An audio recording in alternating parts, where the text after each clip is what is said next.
So imagine this. You're out on the tool truck, having a peruse around, and the tool rep says, hey, check out this fancy new tool, brand new, greatest thing to the market. Why don't you have this to try? And just because it's the newest, latest, greatest thing that they say, you get that impulse buy and you're just like, yeah, that's actually a pretty good price. I'll go ahead and buy that one, or I'll upgrade from the one that I had to that one.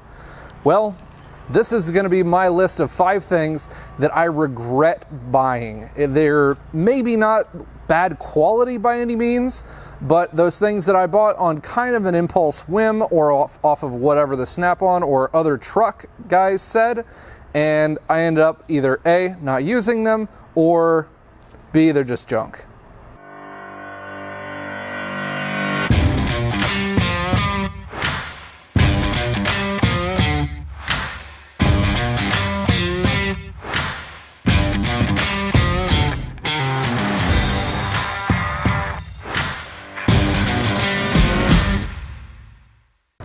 Like I said, some of these tools, they're not really bad tools, and maybe in some applications they might work fantastic for what you do, but in my certain circumstances the tools just did not end up fitting the bill of what I thought they were professionally able to do. First one on the list, we're going to come to the Astro Pneumatic 1442. This is a riv nut installer. So for Chrysler and Mopar, we install a lot of running boards. So I thought, you know, what makes it easier, how they install their riv nuts into the body and the frame for installing running boards or other brackets.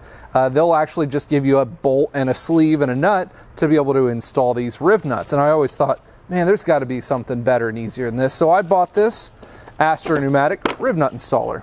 So works great, fantastic tool. I'm not going to say anything bad about the quality or anything of it, but other than the fact that I really didn't take into account how big it is. And most of the time this tool, in the circumstances in which I want to be able to use it, and which most circumstances of using it on any car, you're not going to have room to put this big riv nut installer. Like I said, works great, comes with 7 different bits and different sizes to the ends of it.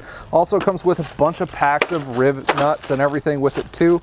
It's actually a pretty good buy. It was like 70 bucks. But like I said, to the fact of most extent, you guys are installing riv nuts on the inner portions of the fenders. This doesn't fit in between there. You guys are installing them inside underneath the consoles, trying to put brackets on, doesn't fit in there. In the engine bay, doesn't fit anywhere in there. So one of those things where flashiness is not always best, and make sure you look at the surroundings of which you're going to be using your tools.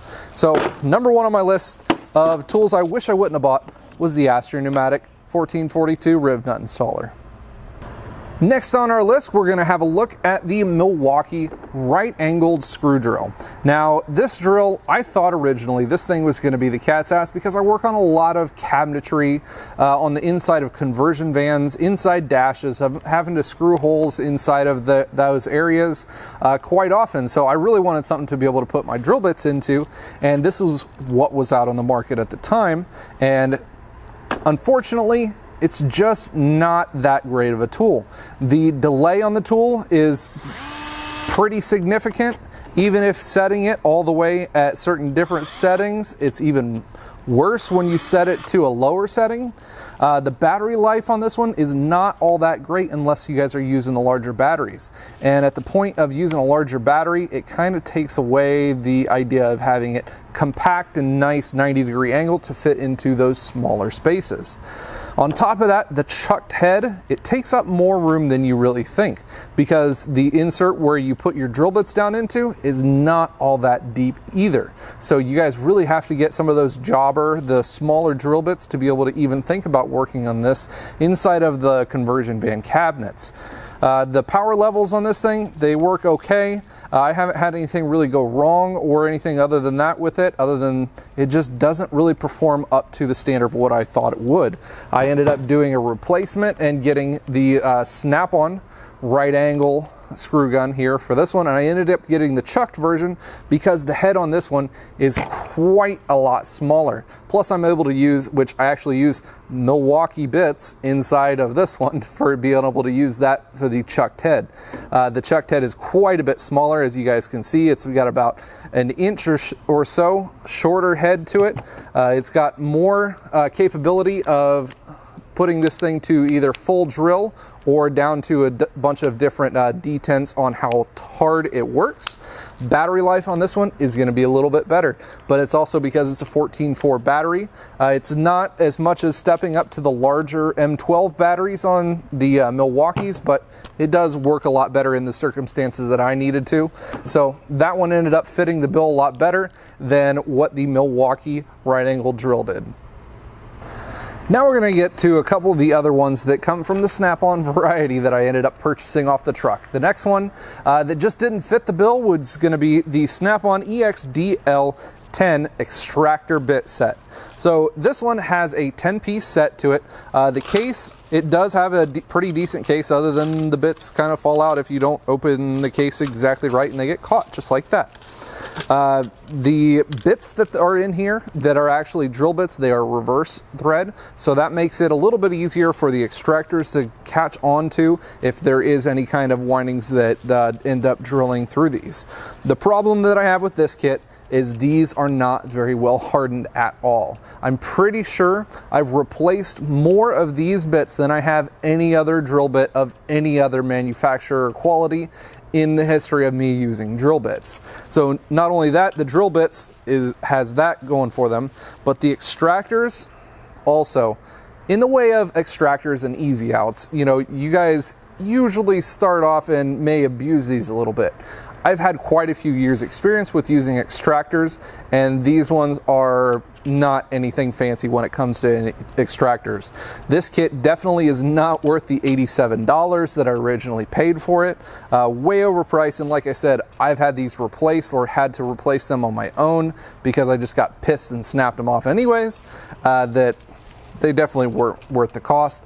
There are some Snap-on extractors that are a lot better than these, but this specific kit fell way short in the way of quality, and I would definitely not recommend to get a set of these ones any longer. This is a Snap-on EXDL10, falling short. Next up on our list, we're going to come to the Snap-on YAS32A. This is the butane soldering iron kit. It comes with, I believe, 6 different tips for soldering, the actual soldering iron itself in this case, and a sponge for cleaning everything off. The problem that I had with this one is the output on it is just horrendous. If you're going to use this thing for soldering, first off, you better have at least 10 to 15 minutes to be able to get the tip hot enough to be able to solder anything worth a damn. Other than that, you might be able to do soldering within 5 to 6 minutes on some small wires, but you're going to be waiting at least 10 minutes for this thing to heat up big enough to do some like 14 gauge wire solder. It's just not that hot of a tool. On top of that, a lot of the things I really wanted to use this for was for doing heat shrink. So they usually have these tips that don't have any kind of tip end to them for soldering. It's just open, and you're supposed to have the heat and the flame come out. On this specific version, the tip for these is about 1.5 inches long, which really takes down on the heat output of this. So you're really not getting a whole lot of heat output when it comes to time to actually using them on the end. I have to hold the heat shrink usually within 1/2 inch of the tip to be able to heat shrink it down all the way that I need. Butane on this thing also, this thing eats up butane. I will go through the full tank of this thing, the capacity of butane for it, in approximately 20 to 30 minutes of use, the whole tank. And of course, you already have to have it turned all the way up because it's not getting that hot. All in all, I don't like it. It didn't work for what I need it to. I don't think it works very well at all. I haven't got a chance to check out the new 42 series, which is the newer, larger Snap-on version of it. It wasn't out at the time that I purchased this one. I purchased this one for like $110, which was, I thought, a pretty good deal at the time, but really in the long run, it's just a crappy tool that I ended up not being able to use for what I intended it for, and ended up getting something totally different, and this one fell way short on the list. And last but not least, on lists of tools that I wish I had never bought, was the PT850. Now I know this is going to be something pretty controversial to a lot of people, but it just came down to a point of preference versus cost of it. The PT850 comes in at like 600 bucks. When it first came out, it was like $750. Now, performance-wise, it performed great compared to the MG725, the earlier versions of this. It's awesome. It weighed like 25% less. It's a really light tool. But in the new day and age, everything's gone away from air tools. We've had the availability of getting much better lithium-ion technology and much better in the way of brushless and cordless tools. So at the point I bought this PT850, I thought I was going to use it all the time. I ended up using it for a couple months and then upgrading to the Milwaukee half-inch impact. Now this one being a PT850, you would think, okay, it's going to have 850 foot-pounds of torque. Nope, it's rated at 810. Technically, it's rated at 1190 foot-pounds of breakaway torque, but we all know that that's slightly on the exaggerated side, knowing that, you know, a couple of the other tools are putting that out, and this one just doesn't match up to it. Now, everyone might say, oh, it's probably your shop air or something else in the way you're using it. You're using an extension. No, I know how to use these things. We run about 150 to 165 PSI of shop air, and this thing, it just can't keep up. Now, I will give it to Snap-on. They made a great tool. It's held up. I've not had any issues with it at all. I've not had to have it rebuilt whatsoever. So I give them a thumbs up for that one. But as compared to the newer brushless technology, even my Milwaukee 3/8 stubby impact really has the output of this one. And with those coming in at half the cost or less, plus the fact that they're battery powered, don't have to have the air chuck hooked up onto it all the time. I can take it out onto the lot and use them whenever I want to.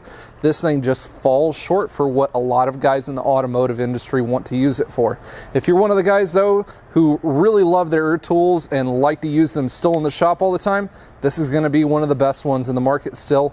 Unfortunately, there's not a whole lot that match up to it in the way of power versus weight inside of the shop. So I give him a thumbs up for that one. But unfortunately, in my situation, this one just doesn't measure up.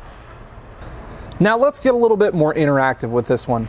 Down in the comments below, I want to see your guys' opinions, whether it be on these tools, whether you guys want to tell me I'm a big old loser and don't know what I'm talking about with these, or whether you guys agree that these tools are either A, junk, or B, just outdated for the technology in the field that we have currently. In the automotive field, things evolve quite quickly and they evolve all the time. And that's where a lot of the technology of these tools has gotten to the point of where they're just kind of outdated. So even at the point where I purchased some of these not even 6 or 8 months ago, they're already outdated and I don't like to use them, or they just don't get used because they don't work how they're really wanted to or advertised or intended to be able to work in the shop atmosphere.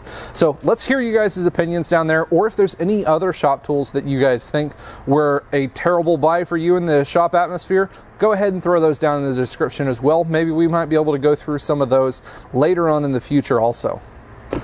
Lastly, tonight, I wanted to talk to you guys about the toolheadscrate.com. I'll put the website right here for you. This is the monthly subscription service crate that myself, Mr. JRC54, and the Captain Ron have all come up with. We ended up putting this one out into the market about 6 months ago, and this thing is kicking strong. Make sure you guys look for it throughout YouTube. There's a lot of other guys who have been getting them and doing reviews on them. It's a monthly subscription crate service for the mechanics, the DIY guys, or just the in general tool heads and tool lovers all alike. It's going to give you guys a whole lot of monthly tools, coupon codes, stickers, funny items, shirt, tools, memorabilia, more tools. That's right.